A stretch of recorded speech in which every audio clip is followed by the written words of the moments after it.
Welcome back to the Leg Up, your number one thoroughbred preview show and the best hour of television on trackside, brought to you by the TAB.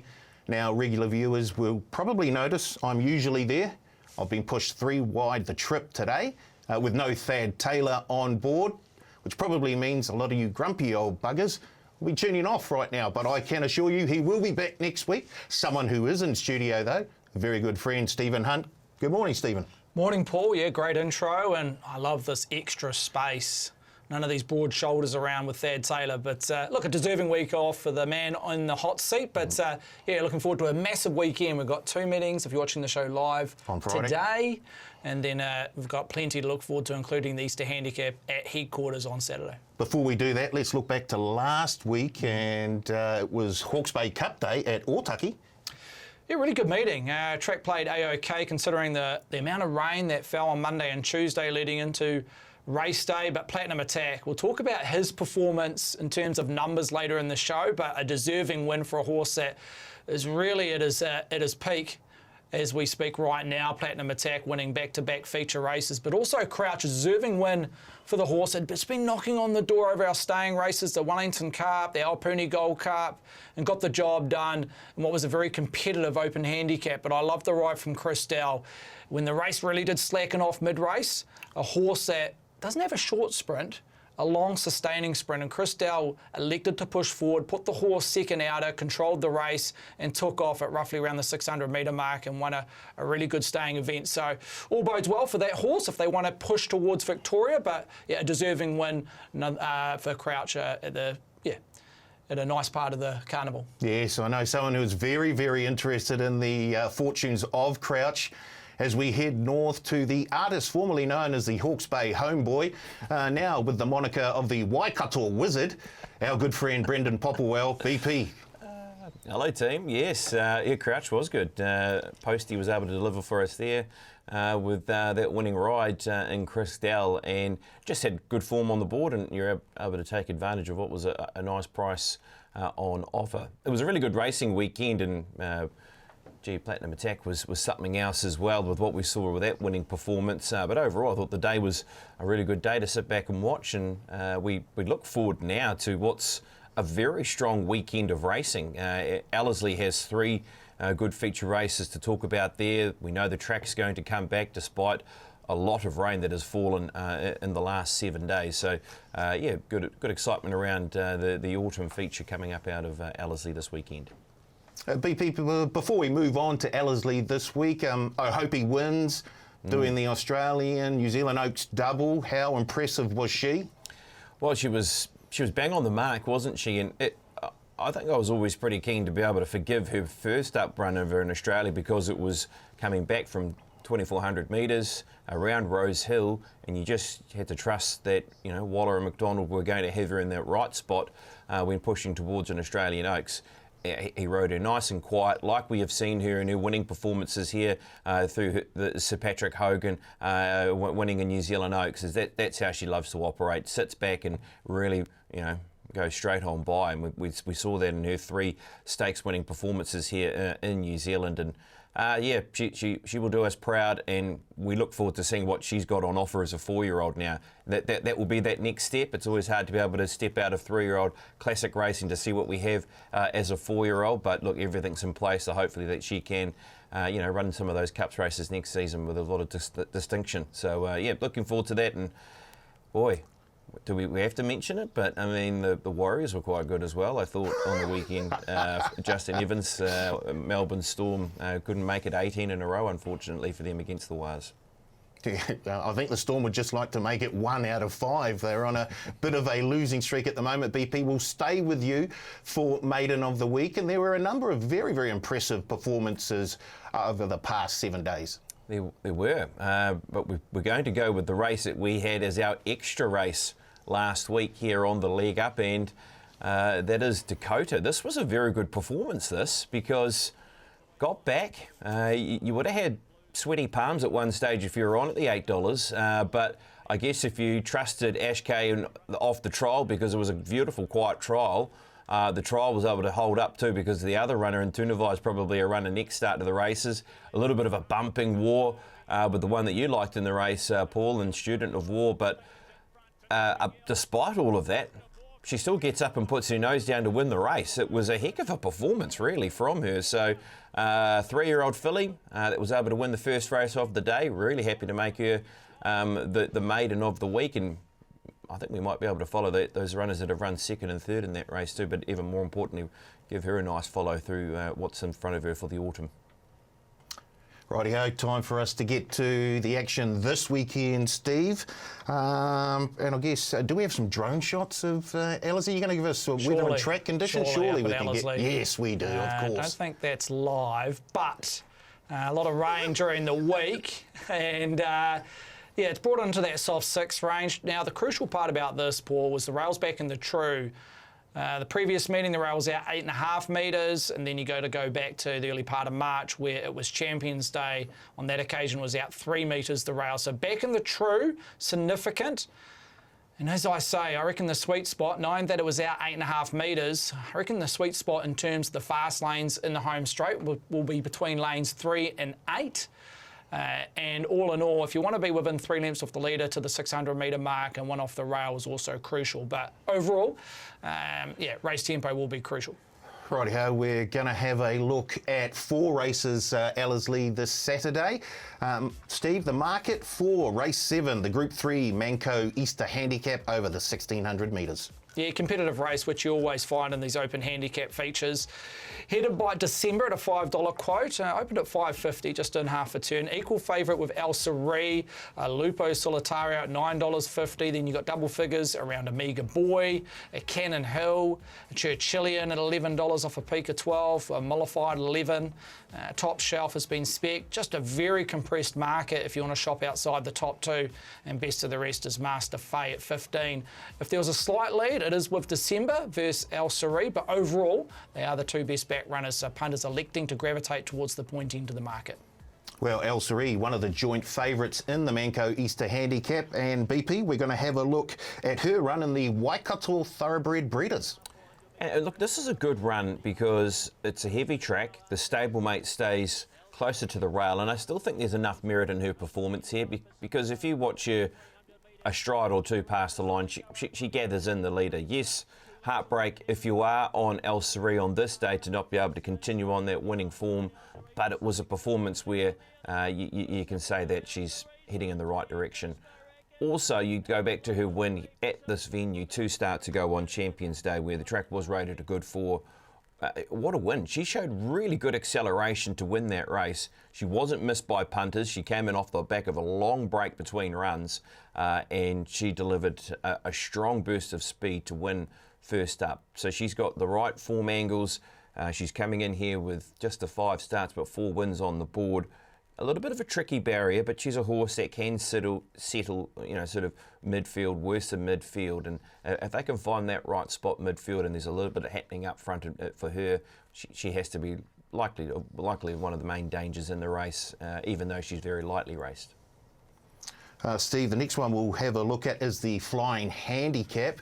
And Churchillian and December both finish in the top 3 here. Yeah, we'll touch on Churchillian first, who ran into that second position in the Flying Handicap over 1,400 metres. Look, took the trailing spot and off an even tempo, kicked at the 300 roughly about here, only to be run down late by Archaic Smile, who was really stalking Churchillian and running throughout. And look, the query around Churchillian is possibly how much pressure in this race. I think there's a lot more pressure in the Easter Handicap than what it found the anniversary, but it does tick the 1,600 metre box, winning the anniversary 12 months ago. And I love the booking of Sam Collett, got on this horse 2 or 3 starts ago. And we know Sam Collett can get these horses out of the machine and can be quite good at judging the pace. So I really do think Churchillian, the mare, and Sam Collett really do suit. And I thought at $11, $12, Spectre, a little bit of value. I thought she deserved to be in single figures. And also December, he was tremendous that day, BP. Look, he drew barrier 15. George Rock tried to be positive, knowing how the track was playing, was found out 3-4 wide for the majority midfield, then basically came 8 to 10 wide in the home straight, covered significant ground, and still had the audacity to look or loom as the winner at 150 metre mark, and only just peaked, denying the fact that I think 8 out of the 9 winners that day at Trentham found strips between lanes 1 and 3. So knowing how the track played, you've got to add a little bit of GST to that performance. You do. I think you add a lot of mayo to that performance from December. He's put in a couple of really good performances his last 2 starts. Even that effort on a testing surface out of Tauranga where, look, it probably wasn't to his liking. Tuchilian was too good for him on that occasion. But I like the fact that he comes in nicely here with a good draw. He should be able to take a position where he can utilise that barrier draw. Up to 1,600 metres looks to be a good spot for him now. I think there's a lot of good ticks around his chances here, team. Okay, Beefy, let's stick with you. And next up, we've got Lupo Solitario winning last time out at Pukekohe. A step up in class, but certainly in the numbers. I think so. I think so. We had been waiting for a performance from him that would suggest that he's back. He's been well backed in all 3 occasions since he's returned from Hong Kong, because we know how good he was as a 3-year-old. He was able to beat Orchestral.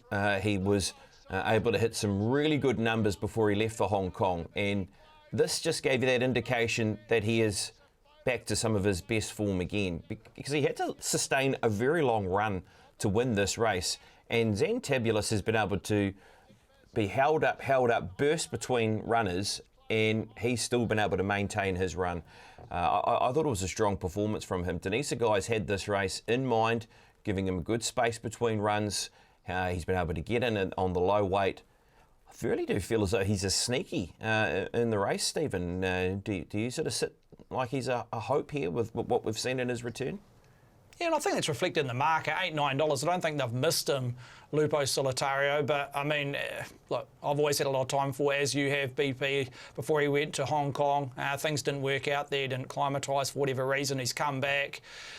And, yeah, they found that mojo to what he showed as a 3-year-old, running in behind some really good horses as a younger horse. So, yeah, look, I don't think he represents overs in any stretch, but... yeah, down in the weights, which we always gravitate in these open handicaps, you've got to respect.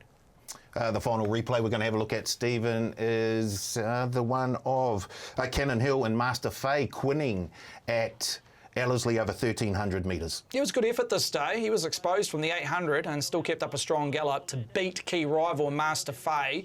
This day, BP and Paul, we carried 57 kilograms versus Master Fay 57.5. This time round, Cannon Hill meets Master 2.5 kilograms better off, and the fact that he's proven it a mile, he's won on 3 occasions at the 1,600 metres.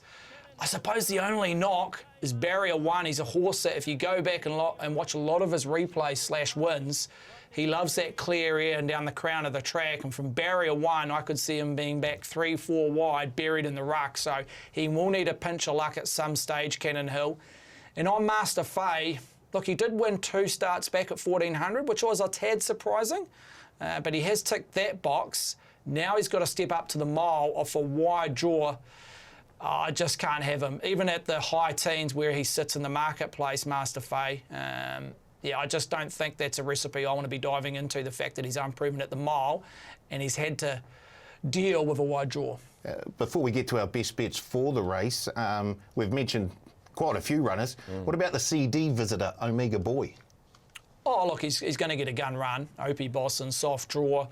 Look, I thought he was a tad disappointing in behind He's a Doozy. I know the track, again, didn't really favour him that day. Look, he goes right-handed, which was proven 2 starts ago at Tauranga. He's worked well during the week, apparently out of the camp. So, look, he's won in many chances. Again, 57.5. Normally, I like to find horses that are probably sitting in that mid-weight range or at the minimum. So he does have to lump the penalty to what he caused winning 2 starts ago at Group 2 level at Tauranga. Okay, BP, if you've got anything else, let us know. Otherwise, who is your best for the Easter Handicap this year? Yeah, as always, a terrific betting race, and this will be again tomorrow. There is a host of chances here that you can work through, and if you like one sort of between that $9 to $15 price, don't be put off having something on. And even a race where you could back more than one runner, sort of have that feeling around it. I'm sticking with December. I really liked what I've seen from his last couple of starts. He should be able to get a nice economical run from his barrier draw with his first time out to 1,600 metres. So I've got him as my top selection, but I really do like Lupo Solitario and, in fact, Omega Boy. Omega Boy, from his performance 2 starts ago when he won a Japan Trophy over 1,600 metres with Opie aboard, nice soft draw, happy to probably spec him at odds as well. So it might be a case here of having more than one bet on the runner that you like and trying to find a nice juicy same race multi around all those runners to run top 4. So plenty of different bet types available here when you're looking to try and dive into it, and maybe they're the 3 that I'll be looking to angle towards.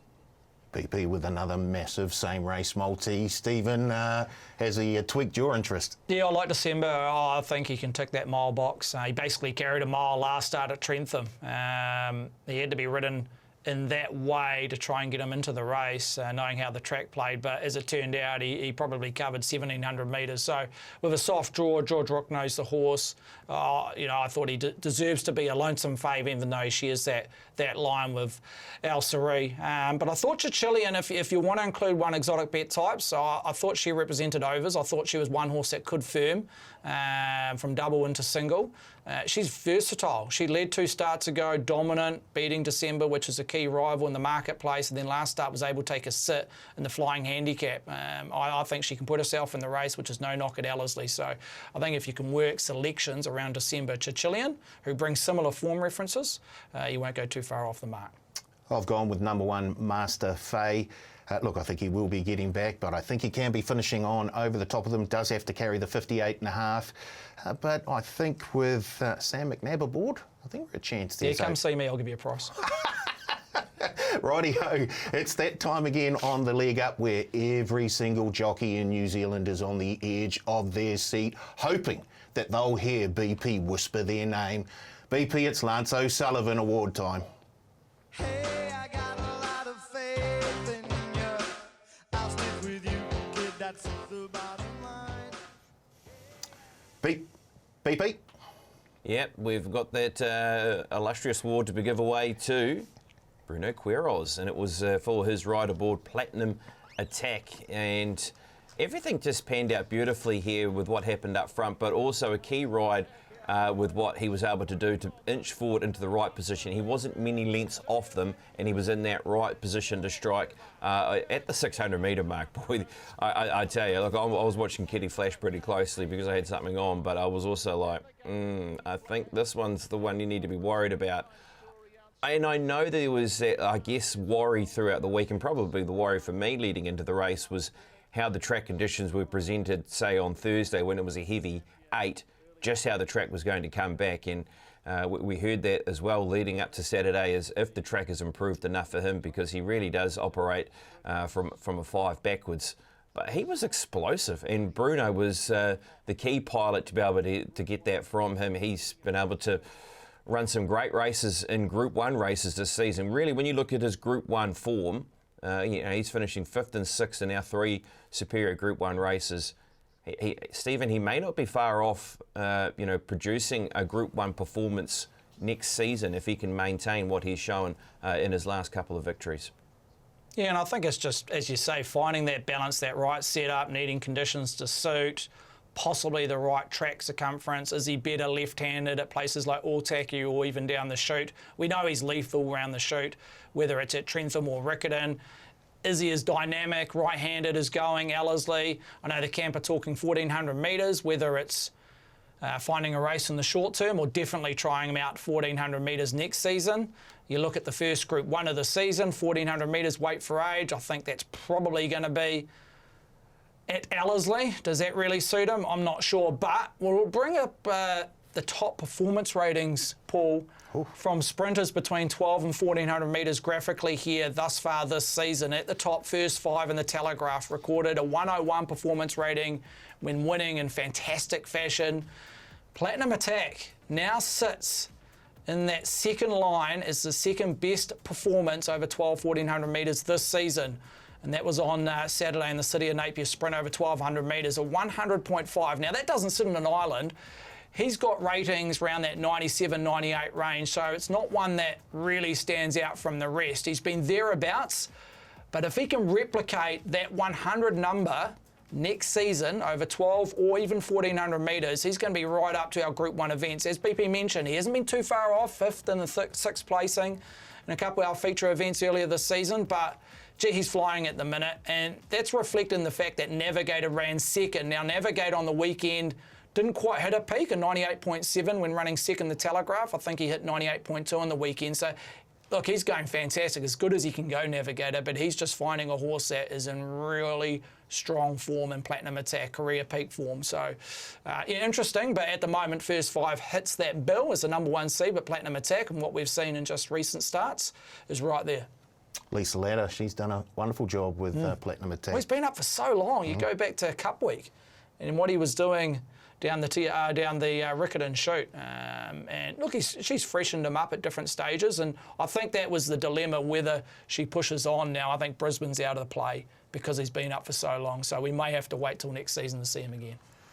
Right, the next race we're going to have a look at, Stephen, is race 6 from Ellerslie. It's the Group 3 Trelawney Stud Championship Stakes over the 2,100 metres. The market?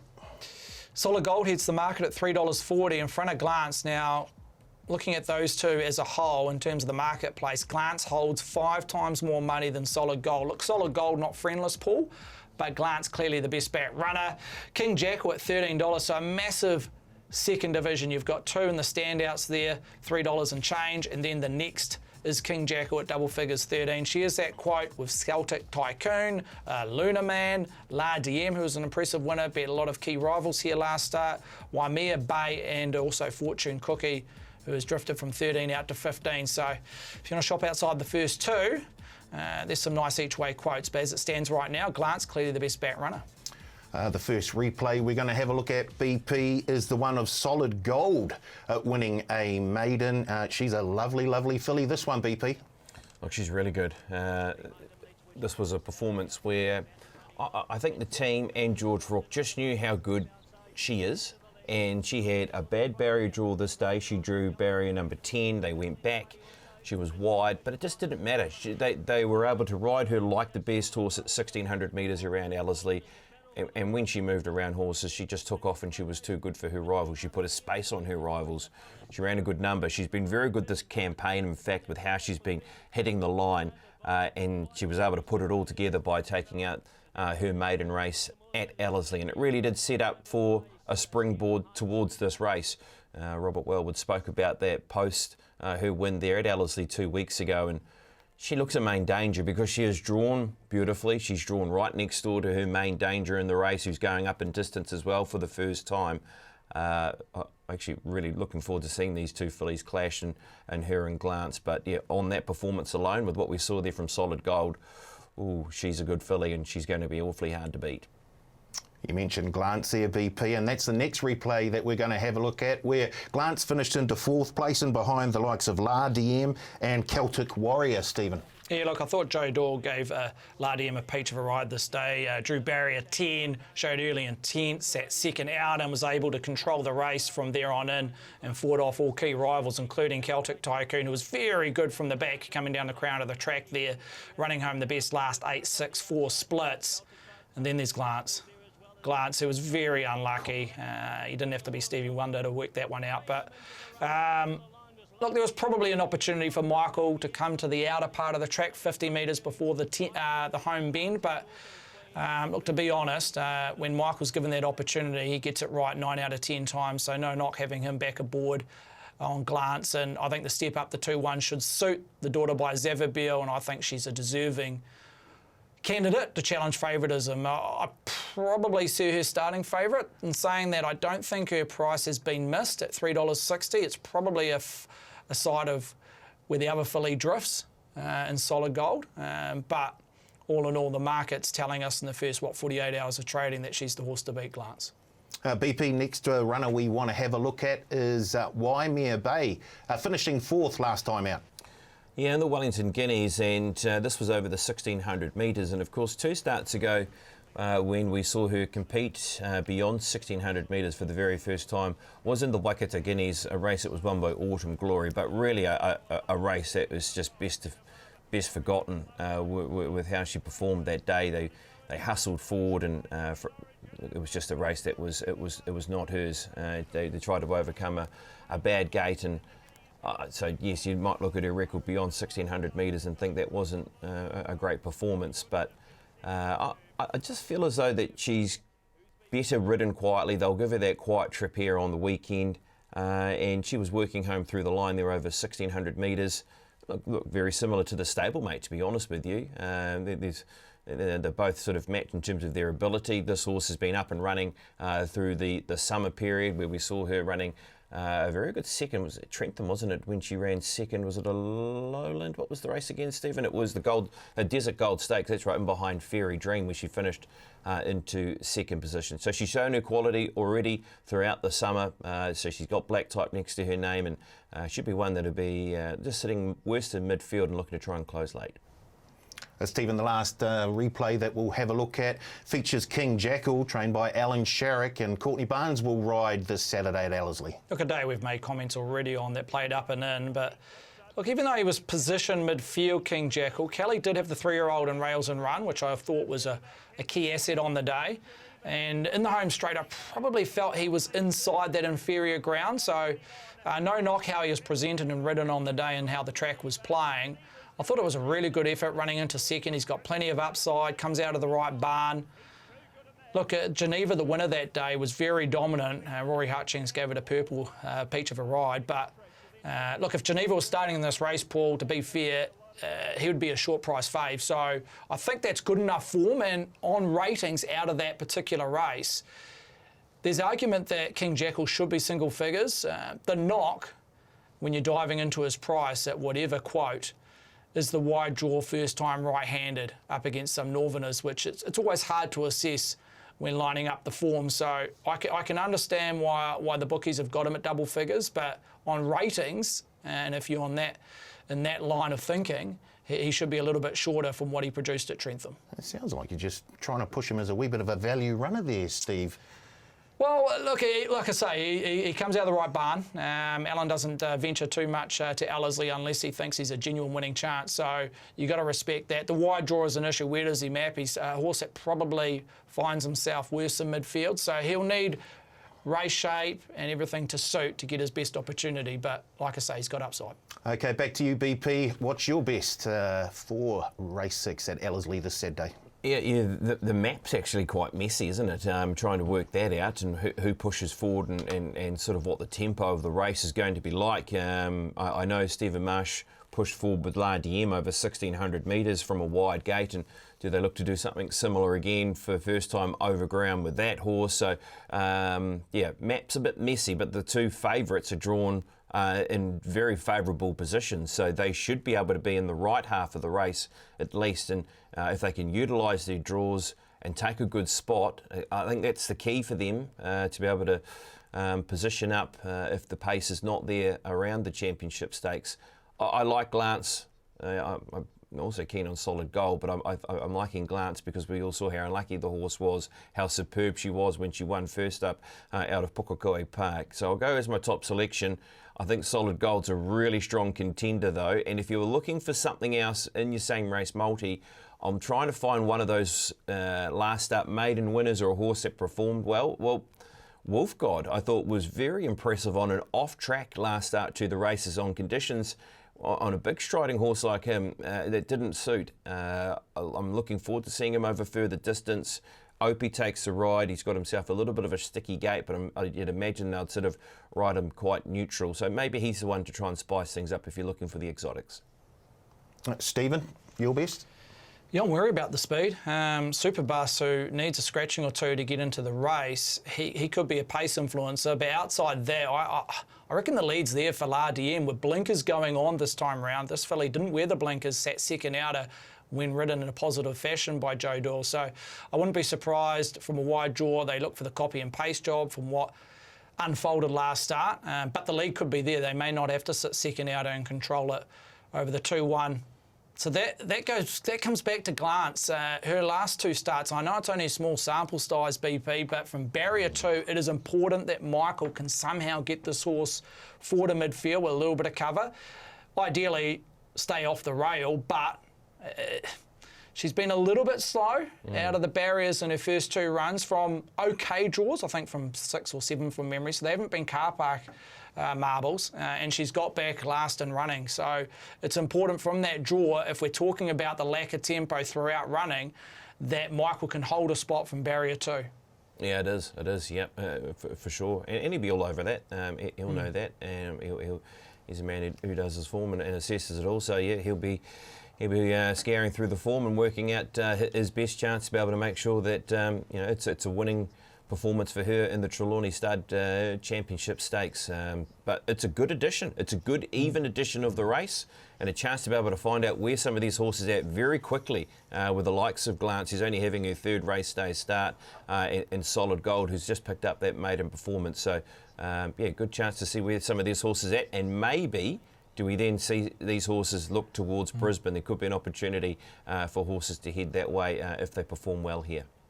Well, I'm glad BP is confident around the chances of Glance, because I've got her in my same race multi to finish top 2, along with Waimea Bay to finish top 4. That came out at around just over the $7 mark. So Glance top 2, Waimea Bay top 4.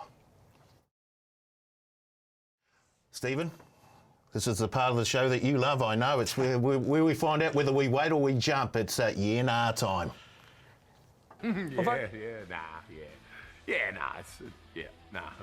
The Premier meeting, so we'll head towards Ellerslie. Like I say, I've only got 3 horses here to identify. 1 in the year category. Spoken about this mare already earlier in the program. Chichili in the Easter Handicap. I thought double figures was overs. She brings rock solid form around the current fave in December, and I think she can land on speed. Sam Collett suits the horse, so $11 I thought was a spec of overs. And a couple of nars, the Exponent and the rating 75-2-1 first time over ground. I thought that individual started double figures, double the current quote at $9. And in the 2-year-old race, which we'll touch on shortly, Out of the Blue, wide draw, just comes out a couple races which, in particular the last start, I want to take a set against. So at $4.20, I thought was a touch unders, even though it's clearly been well tried in the first 2 days of betting. I think that's a brilliant segue, Stephen, as we look at the market for race 3 at Ellerslie, the listed Sky City Starway Stakes for the juveniles, and as you said, Out of the Blue at the top of the market. Yeah, she brings that 2-year-old profile, which the punters like to get stuck into. Opie Bosson, Mark Walker, Sam Burgesson, Tiakau, $4.20. So, look, no shock that she's been the best back runner in terms of dollars invested, but look, there's 3 or 4 here they're willing to play, including Miss Janet at $4.80, up against race winners. Look, Spellbound running for the tab, currently at $5.50. Shares that 3rd line with Sophia, who's got plenty of support. Incandescent, that big syndicate involved at $8, currently a losing liability for the tab. And Bell Rebel is best of the rest at $9. So overall, a very compressed market, $4.20 the field. BP will stick with Out of the Blue, and here he is running on that massive day of racing at Ellerslie back in January. Yeah, and they had to take their medicine here on this occasion because he drew barrier number 14. Craig Williams was aboard and they snagged back and just, had to try and hope that they would be able to, find the right gaps for Out of the Blue. And look, he was working home through the line once he was able to sort of weave his passage between horses and finished on into 7th position. Following that, he's run 2nd in a Matamata Slipper, which was on a very testing Matamata track on a heavy 9 surface. So they've had the break since then. So he comes in 63 days fresh off the back of that Matamata performance. It looks sticky barrier draw. There's definitely some red flags, but we also look at the ability that he's shown us already, and he comes off the back of some good form through the summer months. So yeah, definitely a respecter, even though, as we heard there from Stephen, maybe a query on just where the price might sit right now. Stephen, let's head to Matamata, where we see Mayfair Street only race day start and winning with a number of other runners in behind.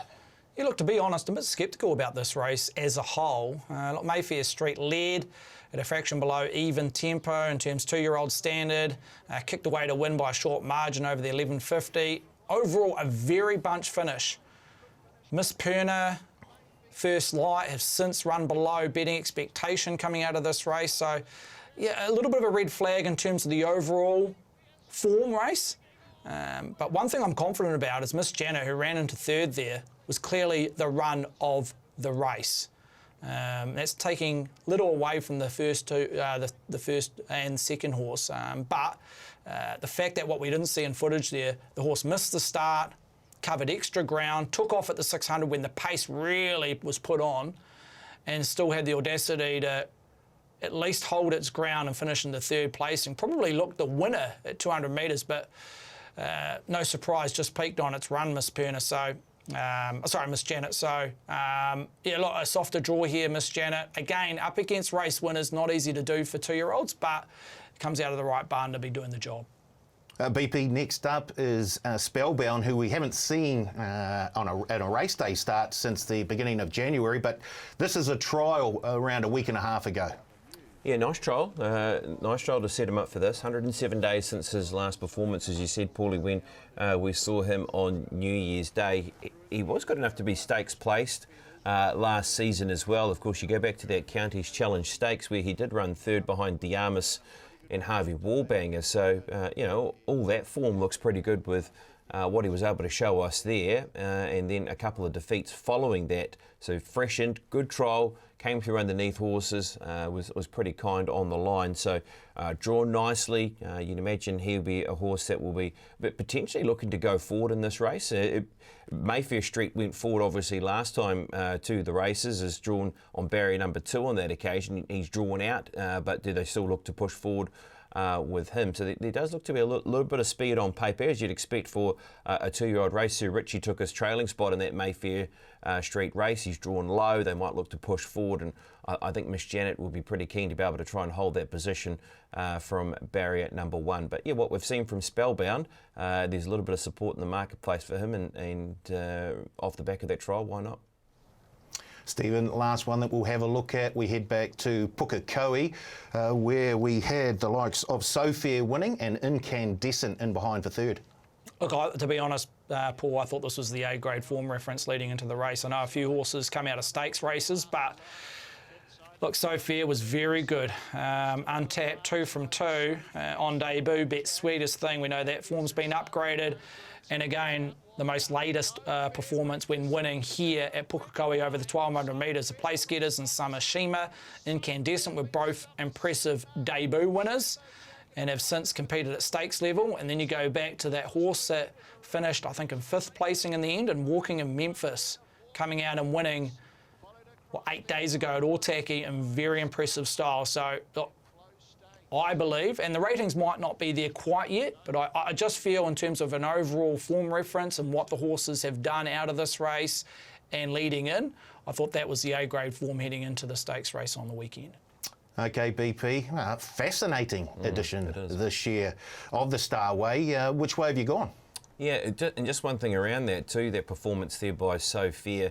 The stable 12 months ago won that race with Little Black Dress and then went on to win the Starway, and not just the stable but also the ownership group as well of Go Racing. So they're looking to try and follow a similar path to last year with Little Black Dress going into this with Sophia, and it looks like great form coming into this, and it's a race that I've clearly identified.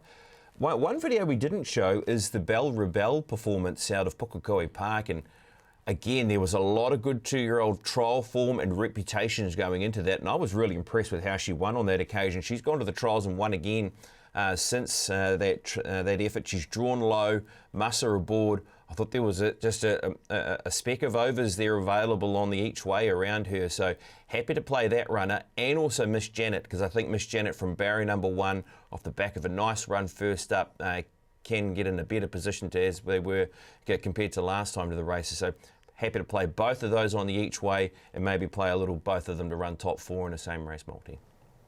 Stephen? Yeah, just on Belle Rebelle, I know she paid, $18, $19 on debut, and you might think, oh, did she overachieve? Starting prices with 2-year-olds, in particular debutants, I almost just screw up and throw in the bin. They're a little bit misleading, so don't get put off by the high price that she paid on debut. She can definitely replicate what she produced on the racetrack out of Pukekohe heading into Ellerslie on the weekend. But I'll land with Sophia. I reckon Courtney Barnes, who knows the filly, can push forward from, on paper, looks to be a sticky gate, but Again, it's always hard to map these 2-year-old races, BP, but I don't think there'll be a torrid speed in the first 200 to 300 metres, so I think Courtney will have the opportunity to get across. Whether she finds outside lead or one out, one back remains to be seen, but overall I'd like to see this filly ridden in a positive fashion.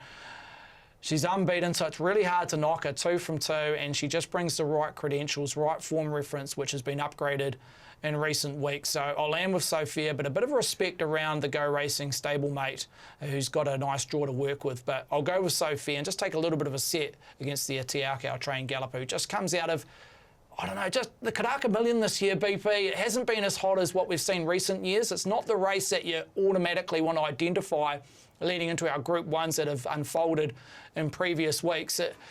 I'm just not sure. I know the Aussies came over here and won, but as a whole, and then you look out of that race at Matamata, the slipper, it's been a horrible form reference in 3 or 4 weeks post that event. I'm just not sure. And again, you add in the fact it's probably going to be back out in the back last 2 or 3. I just thought the $4.20 was a little bit skinny. And I guess you probably look at the Group 1s and the races that have happened sort of beyond that. You've had horses that weren't qualified for the Karaka Million. Your Harvey Warbangers, your Lara Antipovas, seized the day, was able to win the size later on. So they were all horses that, as I said, weren't ready for the race or couldn't run in the Karaka Million through qualification. So, it's a fair point that you do make, Stephen. Yeah, right, I've gone with Miss Janet. I was very impressed with that finish for 3rd last time out, and got a handy draw with Michael McNabb aboard, and if there's not too much speed initially, she might get a nice easy trip to the front. Right, the final race that we're going to have a look at, Stephen, is race 4 at Ellerslie, the Elsdon Park Handicap over the 1200 metres. Who have you got? Yeah, look, again, a fairly static market. I think there's a little bit of change between now and race close. But as it stands right now, Celestial Wonder, soft draw, right camp at a $5.50, loose fave in front of Basil Warrior at $7.50. Shares that second line with Pukuru Gold, who's first up, and TriStar. Mr. Mojo Rising at $8.50. Shares that quote with Sham Rose, Egyptian Queen. So again, very compressed of 6-7 horses there, and there's roughly around about 3 points separating them. So and I'm sure BP's onto this. TriStar, is it down to run today if you're watching the show live at Tarapa? So a possible scratching? Well, I've backed it at Tarapa, so I hope it's running there. Yeah. Check your account and see if it's been refunded or not. No. I think that's the best indication of where TriStar is going to be running if BP's put money on for today at Tarapa. Right, the first replay we look at here is Celestial Wonder winning BP.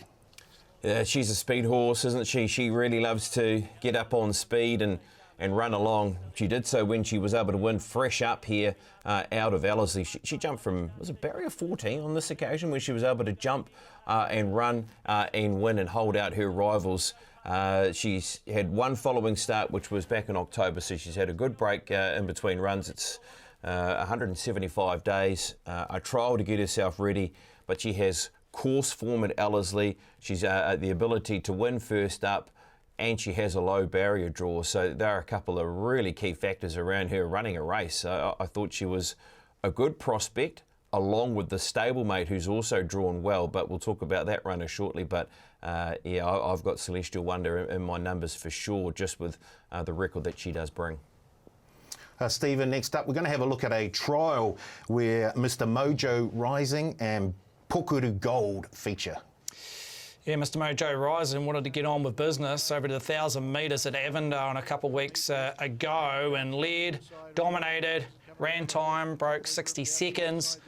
Pukuru Gold, you see there in the red cap, was last rail and made good ground into 4th placing without really being tried. You see they're just coming underneath a few horses there, finishing into 4th placing with the blue and the red cap. So look, they weren't out to break any records or win the trial, where Mr. Mojo Rising, obviously they had a different plan in place to have it a good exhibition or / trial leading into race start. So look, two horses that bring similar profiles, both first up. They should operate well on that fresh mode, 1,200 metres. Mr. Mojo rising from barrier 10 was seen there, a horse that likes to land on speed. So you'd see naturally Alan Nicholas will go forward. Mr. Mojo rising. Then you got Popplewell Gold, who just likes to find his feet in running. So barrier 1, again, it will need a 10 out of 10 ride, but it does have the surfaces of Opie Bosson. The final runner we're going to have a look at, BP, is Charm Rose, and here she is winning at Pukekohe over the 1,200 metres. Well, if we've spoken about speed around the race, and Celestial Wonder does like to go forward, so does this filly. So, and it's from the same barn. So it's going to be interesting tactically to how these stablemates want to rip and tear. I would imagine that with her drawn out, she's the one that probably crosses them. She is a very fast horse out of the barriers. In general, is Charm Rose. She drew barrier number 1 on this occasion. She held that spot, and we've seen her rip to the front. So it just might give that chance of Celestial Wonder to tag it and get him behind and follow speed, and that may not be a bad thing for her chances to set her up to slingshot the runner late. But at the same time, Charm Rose comes with up and running form with that recent effort there out of Popplewell Park. We'll stay with you, BP. Who is your best for race 4 at Ellerslie on Saturday? Yeah, I do like the Te Akau barn. I actually thought Popplewell Gold was a chance if it was one of those rides where it sat 3 back the fence, they went really hard and had a chance of flashing late, because this horse does that at Ellerslie. The form around Ellerslie is good, 2 from 2. Fresh up record is there as well. But I'm also taking the savour that Celestial Wonder might be able to get that sweet trip in behind as well and be ready to go. So yeah, a little bit of a bob each way on both of those horses and play them both. I think I've taken them both the top 4 in the same race multi.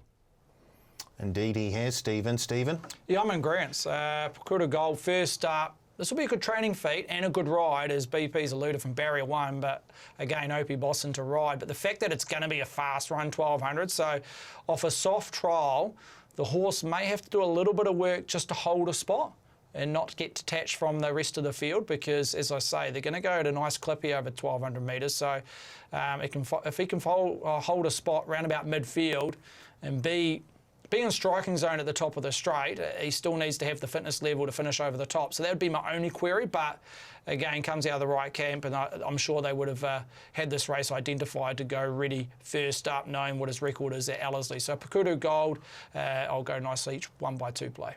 13 runners in this race, and we've all identified Popplewell Gold. I'm not sure if that's a good thing or a bad thing, but Popplewell Gold, he is my best bet in the race as well. Right, it's time for the extra race, your race, BP, so take us away. All right, so yeah, this is the race that we found this week, and it's another maiden race. Race number 2 out of Whanganui, and I'll get to you, Stephen, just to see what's happening around this market first of all. Yeah, well, Illume's the big talking point, BP. It's a horse that obviously there's a decent rap. Comes out of the Royden Burgesson stable. Kelly Myers does the riding. It's had 3 trials leading in. The most recent, really impressive trial win at Foxton over the 1,200 metres. $2.50 into $2.20. I think there is a scratching. She means business, which is quite crucial. The fact that, from memory, it was second favourite. So a lot of these prices, as you can see graphically, have come in. Yeah, I don't know. I mean, $2.20. I wouldn't want any shorter, BP, for a horse that's on debut on what likely is going to be a heavy 9 or a heavy 10 at Whanganui. Yeah, I'm always a little bit cagey about that overall profile around an individual, but at 220 it'll be interesting to see where that market finishes with that individual. It will be. Look, it's a heavy track, it's drawn out. It might have that opportunity of getting into the better part of the track around Whanganui, so I guess we'll know more on race day. I'm sure the team, both yourself and Bevan Sweeney, will catch up with Royden just to be able to give us that push. So let's have a look at the trial. The trial's impressive, and this is it. This is the trial out of Foxton, where the track was rated in the soft bracket on this occasion. And you're looking at the runner right out wide. It was a really kind ride from Bruno Quiros, and once it was all balanced up, she really did do her best work through the line here. This is the part of the trial I really do like, with how she just sort of idles up to them and fair dinkum the handbrakes on. It's a good trial. It is a really good trial, but then we have to add to the fact that it is a heavy 10 surface coming up on the weekend. As we said, She Means Business has come out, so that was the other runner we were going to talk about. Stephen, I want to come to you with Puddle of Mud, because I know you found this one as a bit of a chance in the race as well. Yeah, I like the horse. I thought both its starts held merit, considering its last start at Harwood, over 1,200 metres in a race that was just a glorified trial. It was a crawl and sprint home. Puddle of Mud that day, the 3-year-old gelding by Keno got back, ran home okay. Comparable sectionals to the rest of the field outside the winner, who was very impressive, Marie Antoinette, very dominant that day for Cambridge Stud, but just thought the step up in trip slightly. The claim, which is always important on rain affected going, and those two residual runs, I thought it was ready to peak or improve significantly third up on a rain affected track, stepping up in ground. I thought it was on pedigree one of these horses that will relish a genuine heavy track, where a few of these horses just have a little bit of a query. So Puddle of Mud, I thought that was the one horse that you might want to include in exotic bet types around the short price fave. I didn't have a bet in the race, funnily enough. I'm doing a you, Stephen, no bet. But if you forced me to, I didn't mind the look of Kit Zakat, trained by Tawhiti Hina, with Jimmy Chung aboard, getting the 1 kilo off. Third race back in this campaign. I have liked the look of how Kit Zakat has gone so far. So, yeah, at around $4.60, I thought wasn't the worst in this race. What are we on to now? Is it foreplay time? Possibly. It's the leg up boost, of course it is. And today's leg up boost, once again, you'll have to head to the futures tab at tab.co.nz, and it's on glance to win race 6, $3.60 out to $4.50 on the futures tab. Just have a look for the leg up boost there. Glance to win Ellerslie race 6, a maximum bet of $100.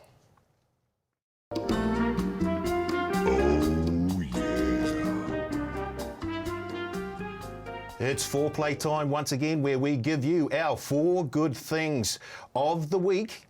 And if you want a $100 bonus bet, the chance to win a $100 bonus bet on our 4 good things of the week, just head to the TAB Facebook page and tell us your favourite Easter handicap winner. BP, we'll start with you.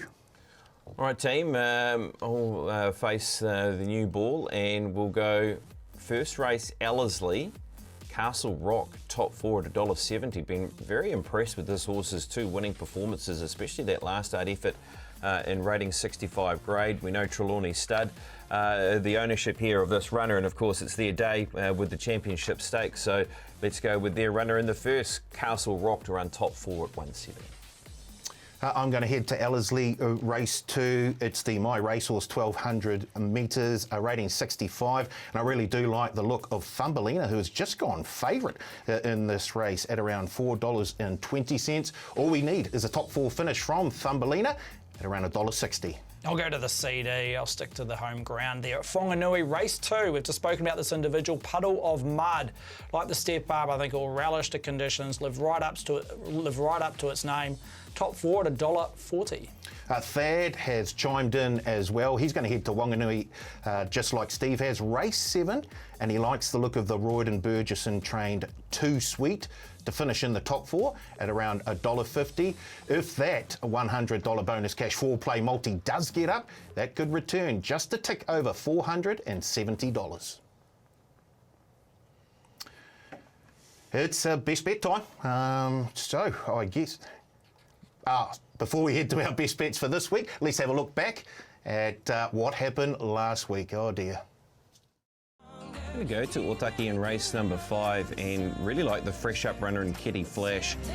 The City of Napier sprint is all over. Navigator comes after him, but how good was that? Platinum Attack, A grade today, beat Navigator Kitty Flash. I'll head to Otaki, race 3, the rating 65, 2-1. Number 8, Kingsbrook Diva. Mulana Dash and Platinum Tyke's lifting. I reckon it got back. A photo, Platinum Tyke and Mulana Dash Maoate in an on-speed dominated race. Dark and Dusty was probably fourth in front of Subtle Image, then the closers. Kingsbrook Diva never a factor. I'm going to head to Riccarton, race 2. It's a 65 over 1,200 metres. I like the look of Leinster.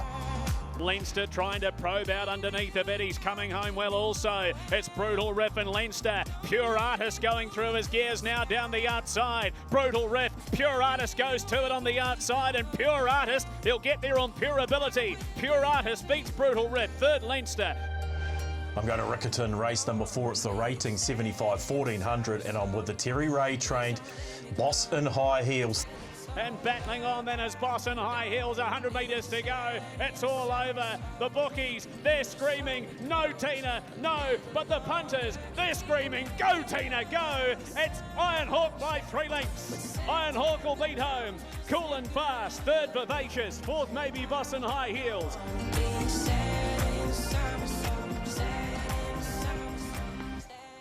Righty-ho, best bet time for this week. And BP, can you start us off on a winning way? Oh boy, we're all saying no, no, no there, like Matthew Cross was saying with their bets last week. But let's go with this filly in Glance as the best bet for the weekend. Super impressive. Was some win when she won her maiden out of Popplewell Park, and was unlucky to not make it 2 from 2. They can rectify that by winning the championship stakes. I'll make her my best bet.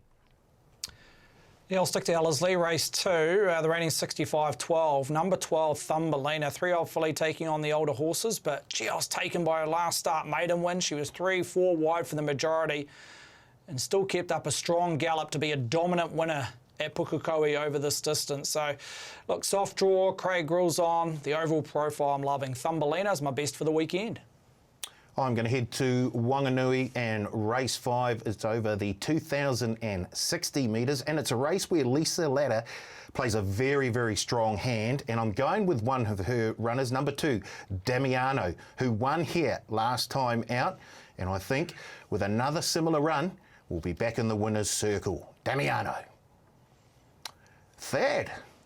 Yeah, he's come through as well. Who would have thought? He's gone to Whanganui, race 8, and he likes the look of number 4, Glimmer, trained by Rosie Gibbs. Kate Hercock aboard. Look, does have a slightly wide gate, but he's very, very confident on the chances of her. Glimmer, race number 8 at Whanganui.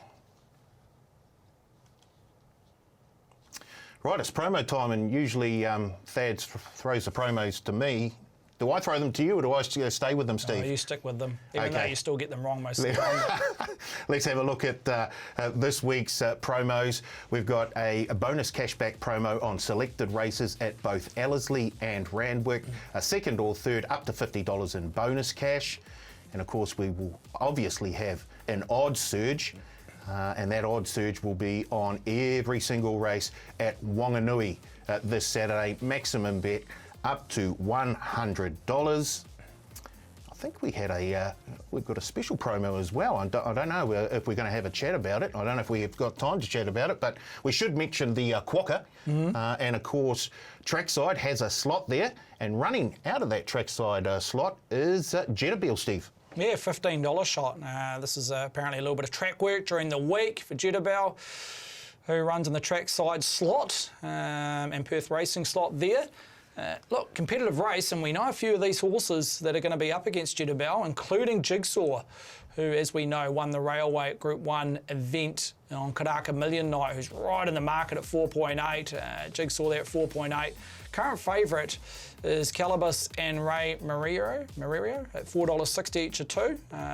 Magnerio, yeah. Yep. And then you've got, obviously, Jettabeel $15, Smooth Chino at $6, and Luna Miss also at single figures at $7. So, yeah, competitive race when it comes to the Quokka. Well, seeing as Jettabeel is jumping out of the Trackside slot, the team have put together a little promo for Jettabeel in the Quokka. Just placed a fixed odds win bet on number 5 Jettabeel in the Quokka, and if he finishes second or third, get your money back in bonus cash up to $50. I think that's about it, guys. In fact, I think we're running out of time. BP, anything else to say before we leave? Yep, just quickly on that. They had the Phantom call last night for Darren McCauley and the Quokka. He had Jetterbill flying home, but Jigsaw just holding on to win in the Phantom call. That could be the case on the weekend. Jetterbill's a great chance for the trackside slot. We'll see you at Ellerslie on Saturday. Looking forward to the racing. Sounds like BP just gave us the same race multi. Steve, thank you once again for joining in. And don't worry, next week, Thad Taylor will be back. Thanks for tuning in to The Leg Up.